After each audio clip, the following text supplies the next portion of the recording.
जय हिंद दोस्तों, स्वागत है आप सभी का भूगोल की इस श्रृंखला में। इस श्रृंखला के अंतर्गत दोस्तों हम अध्ययन कर रहे थे उत्तर भारत के विशाल मैदान का। और इसके पहले वाले वीडियो में दोस्तों हमने अध्ययन किया हुआ है उत्तर भारत के विशाल मैदान का जो क्लासिफिकेशन था दो भागों में, एक उच्चावच के आधार पर और एक प्रादेशिक आधार पर। तो जो उच्चावच या स्थलाकृतिक आधार पर जो उसका क्लासिफिकेशन था, जिसमें हमने मुख्य तौर पर भाबर, तराई, उसके बाद हमने बांगर, खागर, रेह, कल्लर और उसी क्रम में डेल्टा वगैरह तथा संकुओं का हमने अध्ययन किया। इस वीडियो में दोस्तों हम मुख्य तौर पर इसी उत्तर भारत के मैदान का अध्ययन करेंगे प्रादेशिक आधार पर। प्रादेशिक का तात्पर्य क्या है दोस्तों? तो आपके सामने यहाँ पर एक मैप है और इस मैप में आप यहाँ देख पा रहे हैं दोस्तों कि किस हिसाब से इसका क्लासिफिकेशन किया गया है। अर्थात मुख्य तौर पर इसे जो वर्गीकृत किया गया है वो 4 भागों में किया गया है। देखिए, पहले ही मैं आपको बता दूं कि उत्तर भारत का विशाल मैदान का यदि आपने इसके पहले वाला लेक्चर नहीं देखा है तो आप उसे देख लीजिए। इससे आपको उसकी विशेषताएं क्लियर हो जाएंगी। उदाहरण के लिए उसकी विशेषताओं से जुड़े पहलुओं की यदि हम बात करें तो ये कुल कितने भाग में फैला हुआ है, कैसा विस्तृत है ये।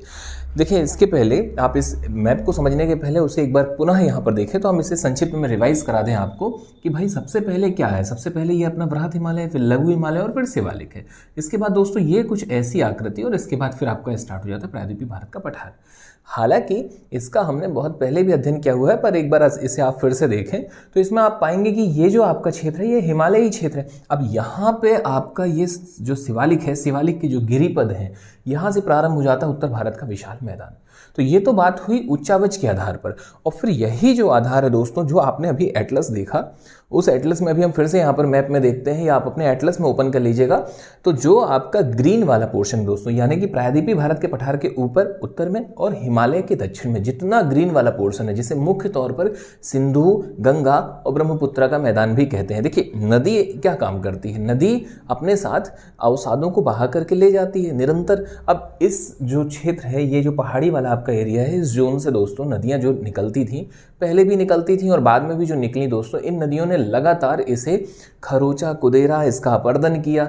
और फिर इसके बाद इसी अवसादों को, इन्हीं बालू, अवसाद क्या है देखिए, टुकड़े, इन टुकड़ों को, चट्टानों के टुकड़े अवसाद कहलाए। आपका जितना जो कुछ है दोस्तों, जो भी वहाँ पर मलबा है, उस सभी को बहा करके आगे की ओर ले जाते हैं अपने साथ में। तो ये काम है नदियों का। तो ये ले जा करके इसको पाटते चले गए इस भाग को।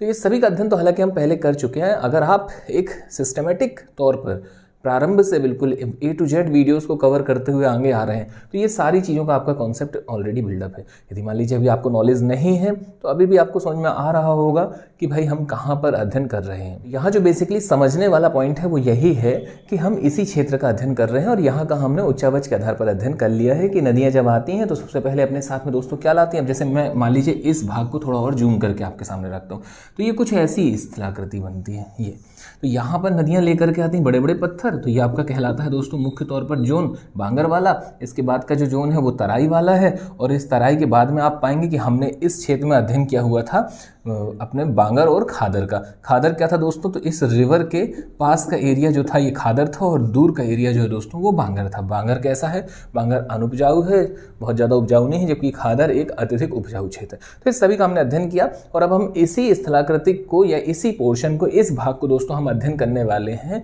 प्रादेशिक आधार पर। तो ये जो भाग है इसकी कुछ विशेषताएं हैं जिसका अध्ययन हमने पहले तो कर लिया है, पर आप उसमें 1-2 फैक्ट और ऐड कर लीजिए, क्योंकि देखें 1-2 फैक्ट उसमें छूट गए थे। जिसमें सबसे महत्वपूर्ण फैक्ट है दोस्तों, जैसे हमने उसमें अध्ययन किया हुआ था कि भाई उत्तर भारत के विशाल मैदान का जो कुल क्षेत्रफल है वो 7 लाख वर्ग किलोमीटर, वो बिल्कुल करेक्ट है। पर हाँ, ढाल प्रवणता हमने अध्ययन नहीं की थी। तो 13 सेंटीमीटर से 25 सेंटीमीटर प्रति किलोमीटर, मतलब इसकी जो ढाल की प्रवणता, ढाल क्या होता है दोस्तों? स्लोप। ये जो स्लोप है ये कितना है? तो पर किलोमीटर जाने पर ये स्लोप, जैसे आप देख रहे हैं ये हम सीधे जा रहे हैं, तो ये कुछ ऐसा है कि आप जैसे जैसे 1 किलोमीटर आगे बढ़ेंगे इसका स्लोप जो है दोस्तों वो 13 सेंटीमीटर से 25 सेंटीमीटर है। मतलब आप ऐसे डाउन होते चले जाएंगे 13 सेंटीमीटर 25 सेंटीमीटर। ये स्लोप है किसका? उत्तर भारत के विशाल मैदानी पोर्शन का। किस ओर से? हिमालयी ओर से जब हम आते हैं। इसके अलावा दोस्तों चूंकि यह क्षेत्र अवसादी है तो अत्यधिक फर्टाइल है, अत्यधिक उर्वरक है और उर्वरता अच्छी है। तो यहाँ पर जनसंख्या का घनत्व भी अच्छा है, क्योंकि ऑब्वियस सी बात है जहाँ पर बहुत अच्छे तरीके से चीज़ें हमारे पक्ष में होंगी वहाँ पर ऑब्वियस सी बात है कि भाई पॉपुलेशन ज़्यादा हो जाएगी। तो ये सभी चीज़ें आप नोट कर लीजिएगा। तो चलिए ठीक है, अब हम बात करते हैं अपने प्रादेशिक विभाजन की। तो उत्तर उत्तर भारत के विशाल मैदान के जब प्रादेशिक विभाजन का अध्ययन करना हो तो आपको इस मैप पे कमांड होना आवश्यक है। ये मानचित्र आपके दिमाग में बसा होना चाहिए। तो इसके लिए आप एक काम कर सकते हैं कि भाई एक तो एटलस ओपन करके रखें सामने, और एटलस जैसे ही आप ओपन करते हैं आप पाएंगे जो भारत का पहला वाला आपका मैप है दोस्तों, जिसमें आप देखेंगे प्राकृतिक वाला, इसमें आपको दिखाई देने लग गया कि भाई ये प्रायद्वीपीय भारत के पठार और ऊपर में हिमालय और बीच में आप देखेंगे तो नदियों का मैदान। अब मैदान का नाम भी लिखा हुआ है, एक तरफ सिंधु का मैदान, एक तरफ गंगा का मैदान, और फिर यहाँ पे आप देखेंगे ब्रह्मपुत्र का मैदान। तो दोस्तों यही मैदान के विषय में हम देख रहे हैं, और आप देखेंगे इसमें कि आपको स्पष्ट नजर आ रहा है कि जो राजस्थान वाला ब्लॉक है दोस्तों, तो एक तो हो गया आपका राजस्थान का मैदान आपको देखने मिल रहा है, दूसरा आपको पंजाब हरियाणा में देखने मिल रहा है, तो वो दूसरा सेक्शन है जिसमें आप देखेंगे पंजाब हरियाणा का मैदान, और तीसरा पोर्शन दोस्तों स्टार्ट हो जाता है ऊपर वाले जोन से आपके, यानी यूपी वाले सेक्शन से, मुख्य तौर पर यूपी वाले सेक्शन से आपका स्टार्ट हो जाता है वो गंगा का मैदान है। ये कहाँ तक जाएगा, तो यूपी, बिहार और पश्चिम बंगाल कवर करते हुए ये सीधे बंगाल की खाड़ी तक जा रहा है जो सेक्शन, ये गंगा का मैदान है। और एक और आपका असम वाले पोर्शन पे जो मैदान है दोस्तों, वो असम का मैदान या ब्रह्मपुत्र का मैदान है। तो इस तरीके से आपने इसे 4 भागों में बांट करके आपको अध्ययन करना है, यानी प्रादेशिक विभाजन को हम निम्नलिखित 4 भागों में विभाजित करेंगे। सबसे पहले हमने देखा कि कौन सा मैदान हमारे पास, राजस्थान का मैदान है, दूसरा पंजाब हरियाणा का मैदान, तीसरा दोस्तों गंगा का मैदान, और चौथा हमें मिल जाएगा ब्रह्मपुत्र का मैदान। तो इसी का हमें अध्ययन करना है। आप वीडियो के अंत तक बने रहिए, आपकी ये सारे टॉपिक क्लियर होने जा रहे हैं। तो चलें बिना समय गवाए हम इसे प्रारंभ करें। सबसे पहले तो दोस्तों हम यहाँ पर बात करते हैं इसी मैदान के अंतर्गत या इसी प्रादेशिक विभाजन के अंतर्गत राजस्थान के मैदान का। राजस्थान के मैदान का अध्ययन करने से पहले आपके लिए इंपॉर्टेंट ये है कि आप राजस्थान को ओपन कर लीजिए। आप अपने एटलस में देखिए, इसमें सब चीजें आपको दिखा दी जाए ये संभव नहीं है। आप एटलस ओपन कर लीजिए और एटलस में आप देखते चले जाइएगा, बारी बारी से आपके पूरे कॉन्सेप्ट क्लियर होते चले जाएंगे। राजस्थान जब आप ओपन करते हैं दोस्तों तो आपको राजनीतिक और प्राकृतिक दोनों देखने मिलता है। आप इसमें प्राकृतिक वाले पोर्शन को देखेंगे तो आपको अरावली पर्वत श्रेणी देखने मिलेगी, और अरावली पर्वत श्रेणी कि जैसे ही आप पश्चिम की ओर जाएंगे दोस्तों, आपको देखने मिलेगा थार मरुस्थल या भारतीय महामरुस्थल, जहां पर इंदिरा गांधी नहर भी लिखी होगी, यानी कि पाकिस्तान के बॉर्डर की हम बात कर रहे हैं। तो दोस्तों अरावली पर्वत श्रेणी के जितना भी पश्चिम का एरिया है, मुख्य तौर पर ये राजस्थानी मैदान है। इसमें भी आप देख पा रहे हैं, इसे आप नोट कर लीजिएगा कि राजस्थान के मैदान की अवस्थिति की जब हम बात करते हैं दोस्तों, तो अरावली के पश्चिम का जो एरिया है, मुख्यतः जो राजस्थान में विस्तृत है दोस्तों, ये राजस्थान का मैदान कहलाता है। अरावली के पश्चिम वाला जो आपका जोन है, उदाहरण के लिए ये जो आपका जोन है दोस्तों, यहाँ आप पाते हैं कि इस वाले पोर्शन पे आपका मुख्य तौर पर यहाँ पे आप देखेंगे, यहाँ आपकी अरावली श्रेणी है दोस्तों। यहाँ ऊपर की ओर में आप देखेंगे पूरी अरावली विस्तृत है, गुजरात के पालनपुर से लेकर के आपका दिल्ली के मजनू टीला तक का जो पोर्शन है दोस्तों, ये वाला ये आपका पूरा अरावली है। अरावली के पश्चिम वाला जो जोन है दोस्तों, जो पाकिस्तान की सीमा से लगा हुआ है, ये पूरा क्षेत्र आपका कहलाता है राजस्थान का मैदान। मुख्य तौर पर ये राजस्थान में ही है, और आप यहाँ पर देखेंगे कि इसी राजस्थान के मैदान का जो विस्तार है दोस्तों, वो कितना है 1.75 km स्क्वायर, यानी कि 1.75 लाख वर्ग किलोमीटर इसका विस्तार है। यहाँ पर ऐड कर लीजिएगा 1.75 लाख किलोमीटर वर्ग किलोमीटर, तो 1.75 लाख वर्ग किलोमीटर भाग में ये विस्तृत है दोस्तों राजस्थान का मैदान, और ये कहाँ पर है, अरावली के पश्चिम वाले पोर्शन पे है। इसके अलावा आप पाएंगे दोस्तों कि इसे जो है हम मुख्य तौर पर देखेंगे तो भारत पाकिस्तान की सीमा पर अवस्थित है, भारत पाकिस्तान की सीमा तक विस्तृत है ये। और इसके अलावा यहाँ पर जो इंपॉर्टेंट है वो ये कि ये मरुस्थली प्लस बांगर क्षेत्र है। मतलब आप चाहें तो इसका क्लासिफिकेशन 2 भागों में कर सकते हैं। देखिए जनरली पुस्तकें ये चीजें नहीं बतलाती हैं, पर इसे आप अपने हिसाब से कर सकते हैं कि भाई हम इसे 2 पोर्शन में डिवाइड करके इसका अध्ययन कर सकते हैं। आप देखिए राजस्थान में एक पोर्शन आपको देखने मिलेगा भारतीय महामरुस्थल, यानी कि थार मरुस्थल वाला सेक्शन, और एक दोस्तों जो इसमें सेक्शन है वो ये है कि बांगर वाला सेक्शन आपको देखने मिलेगा। तो ये 2 जो पोर्शन है दोस्तों, इन सभी को आप ऐड करके भी कर सकते हैं, समृद्ध भी कर सकते हो, चाहे तो क्लासिफाइड भी कर सकते हैं। तो एक मुख्य तौर पर आपको देखने मिलेगा मरुस्थली, दूसरा बांगर क्षेत्र। अब देखें कि जो मरुस्थली क्षेत्र है यानी कि थार मरुस्थल, अर्थात दोस्तों यहाँ पर आपका राजस्थान के मैदान का अध्ययन करते करते थार का भी अध्ययन हो ही जाएगा, वो भी इसी में सम्मिलित करके आप इसका अध्ययन कर सकते हैं। इससे जुड़ने वाले जो भी महत्वपूर्ण प्रश्न हैं वो भी यहाँ कवर हो जाएंगे। जैसे थार रेगिस्तान की यदि हम बात करें दोस्तों, तो थार रेगिस्तान एक शुष्क मरुस्थल है, शुष्क बहुत ज़्यादा दोस्तों शुष्क है ये जो मरुस्थल है थार मरुस्थल। इसके अलावा ये वृष्टि छाया क्षेत्र के अंतर्गत आता है। यहाँ वर्षा 25 सेंटीमीटर पर ईयर से भी कम होती है। देखिए यहाँ पे ये माइनस का साइन लगा हुआ है, यानी कि 25 सेंटीमीटर प्रति वर्ष से भी कम। वृष्टि छाया प्रदेश का मतलब ये है, आप जब देखेंगे जो जलवायु वाला चैप्टर है, जब हम इसका अध्ययन करेंगे, हम जब आपको जलवायु पढ़ाएंगे तो वहाँ पर हम डिस्कस करेंगे कि भाई जो मानसून है या जो मौसम है, ठीक है। जो आपकी मौसमी हवाएं हैं, मानसून है, वो आता कैसे है, उसकी डायरेक्शन दोस्तों कुछ ऐसी होती है। ये दक्षिण पश्चिम वाला जो शाखा होगी ये भी, या बंगाल की खाड़ी की शाखा को भी यदि हम देखेंगे तो वो दोनों, अरब सागर की शाखा हो या बंगाल की खाड़ी की शाखा हो, ये आते कुछ इस डायरेक्शन से। तो आप पाएंगे कि यहाँ से चूंकि ये हवाएं ऐसे समानांतर इसके बहती हैं अरावली के, तो कोई रुकाव ना होने के कारण ये तो सीधे निकल जाती हैं दोस्तों। तो यहाँ राजस्थान जो है वर्षा से वंचित रह जाता है। इसके अलावा जो हवाएं इस डायरेक्शन से आती हैं दोस्तों, इनको अरावली पर्वत श्रेणी रोक लेती है। अब देखिए वर्षा जो होती है वो कैसे होती है, वो किसी भी, वो जो गर्म हवाएं हैं दोस्तों, जब वो किसी भी पर्वत से टकराती हैं तो उसी एरिया में ऊपर जा करके और हवाएं जैसे जैसे ठंडी होती चली जाएंगी वैसे वैसे वो वर्षा करती चली जाएंगी। उदाहरण के लिए मान लीजिए ये पर्वत है, तो इस पर्वत में अगर यहाँ से हवाएं आ रही हैं दोस्तों, तो ये आ करके और यहाँ पे ये गर्म हवाएं इससे टकरा करके और यहाँ पे ठंडी हो जाएंगी और ऐसे बादल आपके बन जाएंगे दोस्तों। फिर यहाँ पे बारिश हो जाएगी। तो इस एरिया में तो बारिश हो गई, पर ये एरिया जो है आपका दोस्तों ये वर्षा से वंचित रह गया। तो ये जोन कहलाता है आपका वृष्टि छाया प्रदेश। तो इसी वृष्टि छाया क्षेत्र के अंतर्गत आता है थार रेगिस्तान। यानी कि थार रेगिस्तान कैसा है, वृष्टि छाया क्षेत्र के अंतर्गत आता है, अर्थात दोस्तों वर्षा से वंचित रह जाता है। बारिश होती है, ऐसा नहीं है कि हवाएं पार नहीं जाएंगी, हवाएं जाएंगी पार, उस पर्वत के पार हवा पहुंचती है, पर उनमें नमी नहीं रह जाती, पर वो बारिश कराने के योग्य नहीं रह जाती दोस्तों। तो ये जो जोन है आपका, ये कैसा है, वृष्टि छाया क्षेत्र के अंतर्गत आता है और 25 सेंटीमीटर प्रति जो वर्ष है उससे भी कम वार्षिक वर्षा देखने मिलती, 25 सेंटीमीटर से भी कम वार्षिक वर्षा।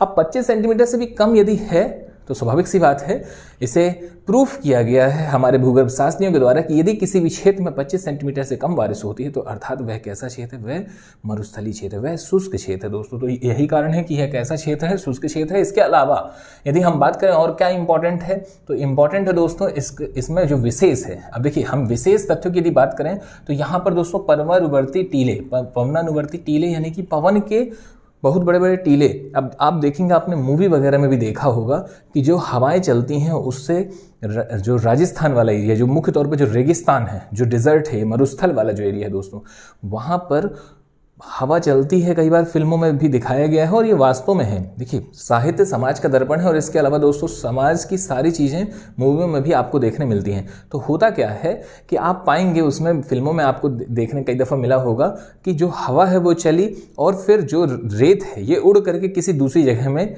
टीला एक बन गया। मतलब आप पाएंगे कि सुबह आप जिस जगह से गुजरे हैं वहाँ का कुछ और लोकेशन था और शाम को जब आप वहाँ से गुजर रहे हैं तो वहाँ की स्थिति कुछ और हो गई। वहाँ उसी पर्टिकुलर उसी लोकेशन की हम बात करें, वहाँ की जो आकृति है वो बदल जाती है।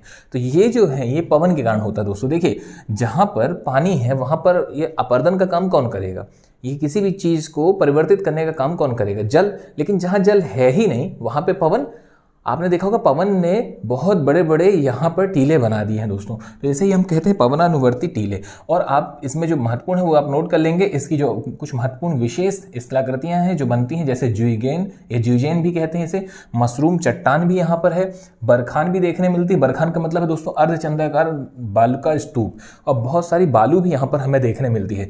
इसके अलावा दोस्तों यहाँ जो इंपॉर्टेंट है वो ये कि ग्रेनाइट, सिस्ट और नीस की चट्टानें प्रमुखता से देखने मिलती है। देखिए ये ज्यूजेन क्या है, मशरूम चट्टान क्या है, अगर आप इसे भी समझना चाहते हैं तो हम विश्व भूगोल में इसका विधिवत अध्ययन करेंगे। तो विश्व भूगोल में तो इसका अध्ययन हम करेंगे ही करेंगे, पर हाँ आप यहाँ पर भी समझ सकते हैं। देखिए दोस्तों कुछ ऐसी आकृतियां होती, मान लीजिए कुछ ऐसा एक पत्थर है। अब ये पत्थर जो है ये धीरे धीरे धीरे धीरे हवा के द्वारा दोस्तों खरोच दिया जाता है। तो जब खरोच दिया जाता है चारों तरफ से, जब इसमें अपर्दन होते चला जाता है तो इसकी कुछ आकृति दोस्तों कुछ ऐसी बन जाती है। ये आपका कुछ ऐसी आकृति बन जाती है यहाँ पर, और ये कहलाता है आपका मुख्य तौर पर ये जो एरिया है ये कहला गया आपका मशरूम, यानी मशरूम चट्टान, मशरूम जैसी आकृति आपको देखने मिलती है।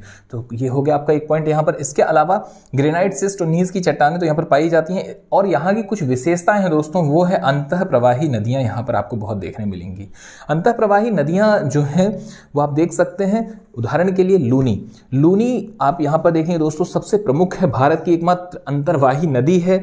ये नदी जो है दोस्तों इसकी विशेषता ये है, या इस अंतर्वाही नदियाँ या अंतर प्रवाही नदियों की विशेषता क्या होती है, तो उसकी विशेषता ये है दोस्तों कि ये भूमि पर ही अपना मुहाना बना लेती हैं, मतलब ये समुद्र तक नहीं जाती। देखिए नदियों का काम क्या है, जैसे यदि हम बात करें बड़ी से बड़ी नदी हो या छोटी से छोटी नदी हो दोस्तों, छोटी नदियाँ जाकर बड़ी नदी में मिलेंगी, फिर वो उससे और बड़ी नदी में मिलेगी, जैसे हम सहायक नदियाँ कहते हैं, और फिर एक मुख्य नदी है जो पूरा जल लेकर के कहाँ चली जाती है, या तो बंगाल की खाड़ी में जाएगी या तो अरब सागर में जाएगी। ये भारत का परिदृश्य है। वैश्विक स्तर पर भी यही है, क्योंकि नदी का काम ही है, नदी अपने काम पे कंटिन्यू लगी हुई है 24/7 आवर। वो कंटिन्यूअस उसका काम ही है कि भाई लगातार पर्वतों को काटो और आगे जाओ, और कहाँ तक काटो इनको, समुद्र तल तक काट दो। मतलब जब तक आपको समुद्र की प्राप्ति ना हो जाए तब तक आप लगातार अपने काम में लगे रहो। ठीक ऐसे ही यहाँ पर ये रिवर भी करती हैं। पर लूनी या राजस्थान की नदियों की जब हम बात करते हैं दोस्तों, तो हम पाते हैं ये नदियाँ अंतःप्रवाही हैं। अंतःप्रवाही का तात्पर्य ये है कि ये समुद्र तक नहीं जाती हैं, ये यहीं पर ही विलीन हो जाती हैं। और आप पाएंगे जो लूनी नदी है दोस्तों, ये ऐसी ही एक नदी है। इसके अलावा जवाई, बंदी, सुकाई, ये यहाँ की अन्य अंतः प्रवाही नदियाँ हैं, जिसमें सबसे ज़्यादा फेमस है दोस्तों लूनी नदी। लूनी नदी में आप पाएंगे कि ये आगे जाकर के कच्छ के रण वाला जो क्षेत्र है दोस्तों, पाकिस्तान से जुड़ा हुआ कच्छ प्रायद्वीप में कच्छ का रण, वो जो उसकी सीमा पर है, यहाँ पर ये नदी विलीन हो जाती है। इसके अलावा आपको बता दें और अन्य क्या महत्वपूर्ण है, तो खारे पानी की यहाँ पर बहुत सारी झीलें पाई जाती हैं, जैसे सांभर, डीडवाना, कुचामन, डेगना, लूनकरसर, ये सभी यहाँ की प्रमुख नदियाँ हैं। सांभर जो है दोस्तों, इसमें सबसे इंपॉर्टेंट, भारत की सबसे बड़ी खारे पानी की झील, मतलब जो अंदर है आप देखेंगे राजस्थान में। और देखिए खारे पानी की है, यही तो प्रमाण है। आप पाएंगे खारे पानी की झीलें यहाँ पर मिल रही हैं, मतलब ये स्पष्ट है कि ये जो जोन है दोस्तों, ये बात का है, सबसे नवीनतम है। जितने भी मैदान हैं, जो हमारे भारत का जो मैदानी क्षेत्र है, जब अभी हमने आपको एक स्थलाकृति दिखाई थी कि सबसे पहले वृहत हिमालय, फिर लघु हिमालय, फिर शिवालिक, फिर मैदानी क्षेत्र, फिर प्रायद्वीप, तो वो जो बीच का जोन है दोस्तों, सबसे नवीनतम है, सबसे नया आपका यही जोन है। मैदानी क्षेत्र है, पर्वतीय क्षेत्र हैं, ये सबसे नए हैं, ये बात के बने हुए क्षेत्र हैं। तो ये जो जोन है दोस्तों, यहाँ पर खारे पानी की झीलों का मिलना इस बात को प्रमाणित करते हैं कि यहाँ अतीत काल में कभी बहुत बड़े विशाल सागर थे, महासागर थे, और ये उन्हीं का आप पाएंगे प्रभाव है कि इस जोन में हमें खारे पानी की झीलें देखने मिल रही हैं।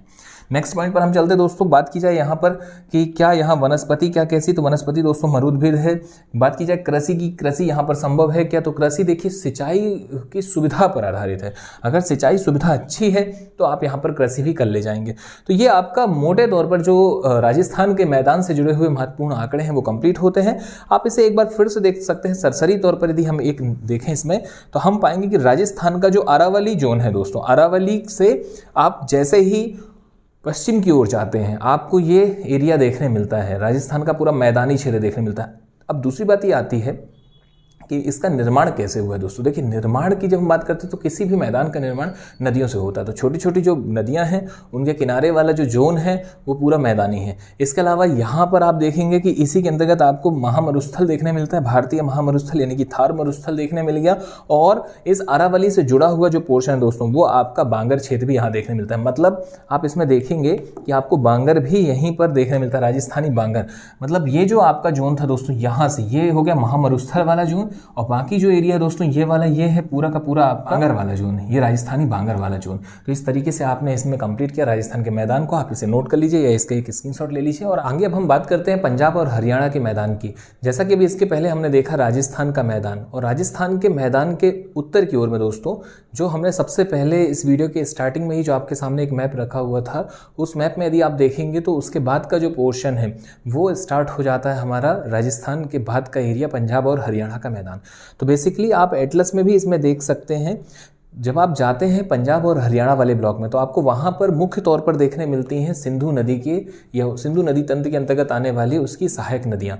तो जब हम बात करते हैं मैदानों की, तो मैदान के लिए हमें बहुत आवश्यक हो जाता है कि हमें नदी के तंत्रों का ज्ञान हो। लेकिन नदी के तंत्रों के विषय में हम डिटेल से अध्ययन करेंगे नदियों के चैप्टर में। अभी फिलहाल हम इसकी एक मोटे तौर पर झलक देखते हैं दोस्तों। तो सिंधु नदी की जो सहायक नदियां हैं या सिंधु नदी तंत्र के अंतर्गत आने वाली नदियां हैं, वो मुख्य तौर पर सिंधु, झेलम, चिनाब, रावी, व्यास, सतलज हैं। ये उत्तर से दक्षिण का इनका क्रम है। आप इसे अपने एटलस में भी देख सकते हैं, अपने मैप में भी देख सकते हैं। सिंधु नदी जो है वो मुख्य तौर पर भारत के भी पूर्व की ओर में, आप जब तिब्बत के पास में जाते हैं तो वहाँ से इसका उद्गम होता है चेमायुंगटुंग ग्लेशियर से, और वहाँ से निकलने के बाद ये लद्दाख से होते हुए, आप मैप में लद्दाख को ओपन कीजिए, लद्दाख में आप देखेंगे, लद्दाख में मुख्य तौर पर लेह वाला जो सेक्शन है वहाँ से ये नदी प्रवाहित होते हुए पश्चिम की ओर जाती है और फिर पश्चिम में ये पाकिस्तान में चली जाती है। तो आप पाएंगे कि ये नदी जब पाकिस्तान की ओर जा रही होती है, इसके अलावा इसके दक्षिण में इसकी कुछ सहायक नदियां हैं जो क्रम से झेलम, चिनाब, रावी, व्यास और सतलज हैं। ये भी अपना जल लेकर के सिंधु नदी में गिराती हैं या मिलाती हैं, और फिर सिंधु नदी इसका पूरा पानी लेकर के अरब सागर में जाती है। तो यहाँ पर जो हमने सीखा वो ये कि ये जो नदियां हैं सिंधु, झेलम, चिनाब, रावी, व्यास, सतलज, ये भी लगातार कंटिन्यू हिमालय को काट रही हैं और हिमालय को काट करके उसका जो अवसाद है वो बहा करके ले जाती हैं और उसी से इनका निर्माण होता है जो बाकी के मैदानी क्षेत्र हैं। तो मुख्य तौर पर दोस्तों जो पंजाब और हरियाणा का मैदान है ये आपका, यदि पूछा जाए कि इसका निर्माण किससे हुआ है तो इसका निर्माण हुआ है सिंधु नदी तंत्र द्वारा या सिंधु नदी तंत्र के नदियों के द्वारा।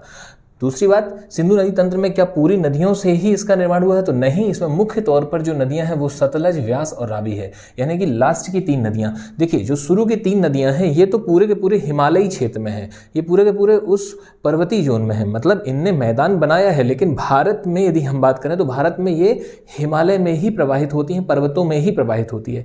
इनका मैदान ज़्यादातर पश्चिमी भाग में है और पश्चिमी भाग का मतलब ये है कि पाकिस्तान में है। आप पाएंगे ये 3 नदियों का जो मैदानी क्षेत्र है वो पाकिस्तान में आपको देखने मिलेगा। एटलस में भी आप देखेंगे तो पाकिस्तान में ही लिखा हुआ है कहीं ना कहीं सिंधु का मैदान। तो सिंधु का जो मुख्य मैदान है दोस्तों या सिंधु, झेलम, चिनाब का मैदान है वो आपको पाकिस्तान में देखने मिलता है। पर भारत की जब हम बात करते हैं तो भारत में इसी के अंतर्गत आने वाली 3 नदियां रावी, व्यास और सतलज का मैदान है जो कि विशेष तौर पर पंजाब, हरियाणा और दिल्ली में कवर करता है।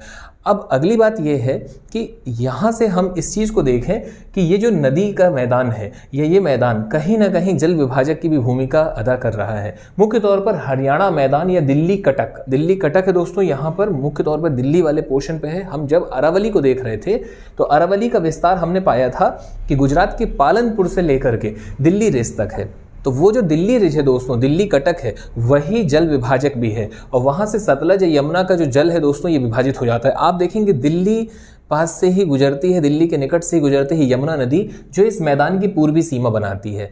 फिर हम वहाँ पर पाते हैं कि हमारे लिए जो इंपॉर्टेंट क्वेश्चन बनते हैं वो ये कुछ इस हिसाब से कि भाई पूर्वी सीमा इसकी कौन निर्धारित करता है, तो यमुना नदी निर्धारित करती है। इसके अलावा हरियाणा मैदान और दिल्ली कटक जो है दोस्तों वो एक जल विभाजक की भूमिका अदा करता है। किसके मध्य? सतलज और यमुना नदी के मध्य। ये सारे आपके महत्वपूर्ण प्रश्न हैं, इन्हें आप नोट करते चले जाइएगा। ये सब कुछ जितना जो कुछ बोर्ड में लिखा हुआ है सब हमारे लिए इंपॉर्टेंट है। नेक्स्ट पॉइंट दोस्तों, निर्माण के क्रम में हमने देखा कि भाई सिंधु नदी तंत्र के द्वारा निर्माण हुआ। सतलज, व्यास और रावी नदियां आप यहाँ पर पाते हैं। मुख्य तौर पर इन्हीं से इस पंजाब हरियाणा के मैदान का निर्माण होता है। और पंजाब हरियाणा का जो मैदान है ये किस किस भाग में है, तो पंजाब, हरियाणा और दिल्ली में। नेक्स्ट पॉइंट, इसका विस्तार दोस्तों, विस्तार से क्वेश्चन बनेगा कि विस्तार कितने भाग में है, तो 1.75 लाख वर्ग किलोमीटर में। लंबाई की बात की जाए तो 640 किलोमीटर है और चौड़ाई की बात करें तो 300 किलोमीटर तक में ये चौड़ा है। इसकी लंबाई दोस्तों उत्तर पूर्व से लेकर दक्षिण पश्चिम की ओर विस्तृत है। ये जो मैदान है ये उत्तर पूर्व से दक्षिण पश्चिम की ओर में आपको विस्तारित मिलेगा। इसके अलावा दोस्तों जो सतलज नदी है, सतलज के दक्षिण में आप पाएंगे मालवा का मैदान है और उसके भी दक्षिण में आपको भिवानी बांगर देखने मिलता है। ये भी प्रश्न पूछे गए हैं, आप एटलस में इसे देख सकते हैं। स्पष्ट लिखा हुआ है कि भाई भिवानी बांगर या दिल्ली जो आपको दिखेगा हरियाणा वाले ब्लॉक में। पंजाब में आप पाएंगे मालवा का मैदान है, पंजाब जहां पे होगा। देखिए प्राकृतिक में देखना है ना, तो सतलज के मैदान के दक्षिण में आपको देखने मिलेगा पंजाब और लिखा होगा, और पंजाब के दक्षिण में मालवा का मैदान, और मालवा के दक्षिण में भी आपको हरियाणा में भिवानी बागर देखने मिलता है। ये प्रश्न पूछे जाते हैं, इन्हें सीक्वेंस से जमाइए, इन्हें क्रम से जमाइए, उत्तर से दक्षिण के क्रम में। तो जब हमें इनका नॉलेज होता है तो हमें इससे प्रॉपर तरीके से एक सिस्टमेटिक वे में जमा पाते हैं। नेक्स्ट, अब हमारे लिए और क्या इंपॉर्टेंट है, तो दोस्तों यहाँ जो अधिकांश क्षेत्र है वो बांगर क्षेत्र है और नदियों के निकट का जो क्षेत्र है दोस्तों वो खादर क्षेत्र भी। देखिए नदियों के निकट का खादर क्षेत्र जो है वो बेट कहलाता है। यहाँ पर इस मतलब इसे एक संज्ञा दी गई है, एक नाम दिया गया है बेट का। और ये जो बेट है ये बेसिकली है क्या, तो ये बाढ़ग्रस्त खादर क्षेत्र है जिसकी अधिकतम चौड़ाई 10 से 12 किलोमीटर देखने मिलती है। और इसी बेट को यानी इसी नदियों के मध्य के खादर के क्षेत्र को या दो नदियों के मध्य के क्षेत्र को यहाँ पर बेट के अलावा आप पाएंगे दोआब भी देखने मिलते हैं। मतलब अगर प्रश्न पूछ लिया जाए दोस्तों कि दोआब कहाँ की विशेषता है, तो मुख्य तौर पर पंजाब हरियाणा के मैदान में हमें अधिकांशतः दोआब देखने मिलते हैं। दूसरा प्रश्न ये उठता है दोस्तों कि दोआब होते क्या हैं, तो दोआब वास्तव में दो नदियों के मध्य का क्षेत्र, जैसे आप यहाँ पर देख पा रहे हैं। देखिए ये तो हमने रैंडम ऐसे ही आपको समझाने के लिए यहाँ पर सिस्टमेटिक जमा लिया कि भाई हाँ एक क्रम सिंधु, झेलम, चिनाब, रावी, व्यास, सतलज, पर इसे आप एटलस में भी देख सकते हैं। और इन्हें जब हम नदी में पढ़ेंगे तो नदी तंत्र में हम इसका विधिवत तौर पर अध्ययन करेंगे। अभी फिलहाल यदि हम बात करें तो देखेंगे आप कि सिंधु और झेलम के बीच में कुछ भाग है, तो ये जो सिंधु और झेलम के बीच का जो भाग है दोस्तों, दो नदियों के मध्य का क्षेत्र, यही दोआब कहलाता है और इसे हम कहते हैं सिंध सागर दोआब। आप अपनी साइड में हेडिंग बना लीजिएगा, महत्वपूर्ण दोआब, और दोआब दोआबों में आप लाइन से लिखते चले जाइएगा। नंबर 1 पर सिंध सागर दोआब, और सिंध सागर दोआब किस किस नदियों के मध्य है, तो एरो लगा करके आप लिख लीजिएगा सिंधु प्लस झेलम। सिंधु और झेलम के बीच का जो क्षेत्र है दोस्तों वो सिंध सागर दोआब कहलाता है। झेलम और चिनाब के बीच का क्षेत्र चास दोआब कहलाता है। चिनाब और रावी के बीच का क्षेत्र रचना दोआब कहलाता है। और रावी और व्यास के बीच का क्षेत्र बारी दोआब, और व्यास और सतलज के बीच का क्षेत्र दोस्तों बिष्ट दोआब कहलाता है। तो ये महत्वपूर्ण दोआब है, दोआबों का क्षेत्र है ये, और इसे हम पंजाब या पंजाब हरियाणा का मैदान कहते हैं। देखिए पंजाब वास्तव में दोस्तों सिर्फ भारत में नहीं है, ये पाकिस्तान में भी है। जो हमारा अखंड भारत का नक्शा है दोस्तों, जब हम देखते हैं कि जब पाकिस्तान जब अलग नहीं हुआ था, क्योंकि पाकिस्तान का जन्म कब हुआ, पाकिस्तान का जन्म हुआ भाई 14 अगस्त की मध्य रात्रि, 14-15 1947 के मध्य में।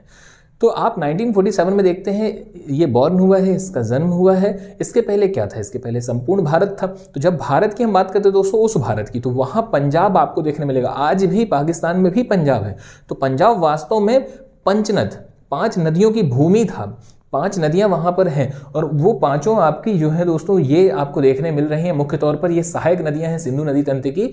तो पंजाब जो है वो वास्तव में मैदान है सिंधु नदी तंत्र के द्वारा निर्मित किया गया, जिसका आधा पोर्शन पाकिस्तान में और आधा पोर्शन आपको भारत में देखने मिल रहा है। भारत में जो पोर्शन है वो मुख्य तौर पर इन 3 नदियों द्वारा निर्मित है। उम्मीद है आपके ये कुछ कॉन्सेप्ट, छोटे छोटे बेसिक कॉन्सेप्ट क्लियर हो रहे होंगे, कैसे कैसे निर्माण होता है। देखिए नदी या कोई भी प्राकृतिक चीज जो होती है दोस्तों, वो कभी भी हमारे इन प्रदेश या राज्यों की सीमाओं को नहीं देखती है, देश की सीमाओं को नहीं देखती। आप पाएंगे देखिए प्राकृतिक जो चीज है, नदी क्या है, प्राकृतिक है, और इसका मैदान आपका आधा भारत में आधा पाकिस्तान में है।